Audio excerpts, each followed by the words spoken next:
আসসালামু আলাইকুম। এই যে বীজগুলো দেখছেন, এটা ক্যারিজোর বীজ।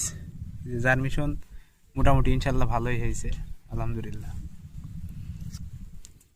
এই যে এগুলো ফুটছে।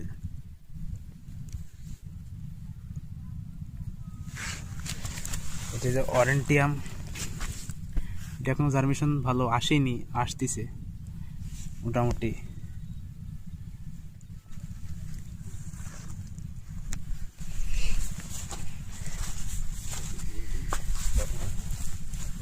এটা সানকির বীজ। এই যে কোনো রকম দিয়ে একটা দেখা যাচ্ছে না, রোদ তো রোদে। এটা সানকি। এটা একটা আছে টাইফুলিয়েট। এই যে টাইফুলিয়েট, এটা মোটামুটি ইনশাল্লাহ ভালো।